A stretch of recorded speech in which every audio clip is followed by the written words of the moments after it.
And frustration in Lincoln Heights tonight as residents question the police response to a neo-Nazi demonstration on Friday. The group brandished flags showing swastikas over I-75 near Lincoln Heights and Evendale and displayed a banner with white supremacist messaging on it as well. Shortly after the incident, Evendale police put out a statement saying the Nazi display was offensive but not illegal.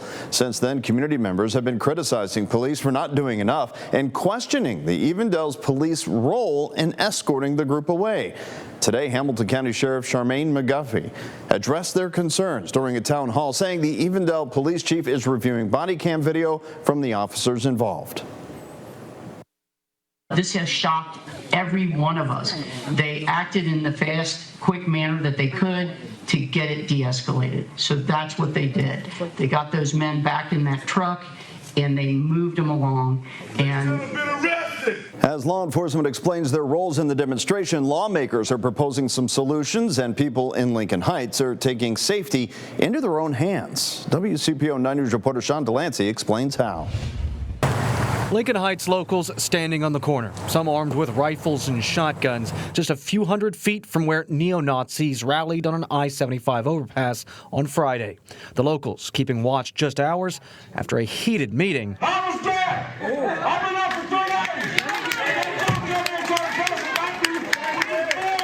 where people who live in the predominantly black neighborhood told law enforcement they felt responsible for their own safety. 16-year-old Lester Parker addressed Sheriff Charmaine McGuffey directly. Step up! Step up! Stop saying I'm coming up for answers instead I got answers! Parker says he saw the neo-Nazis on the bridge riding his bus home from school. We need more leaders in my generation, and I'm willing to be that leader, but I'm also asking for support from many sides, no matter if you're an elected official. Officials like State Representative Cecil Thomas. Are you saying these officers should have done more?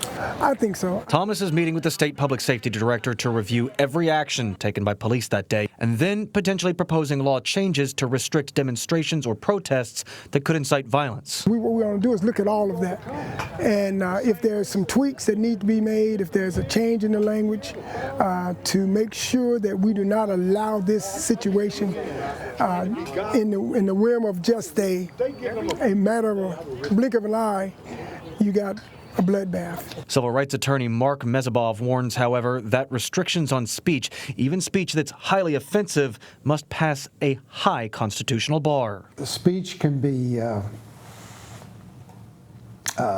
disturbing, can be challenging, can be provocative, and difficult sometimes for the listener to absorb.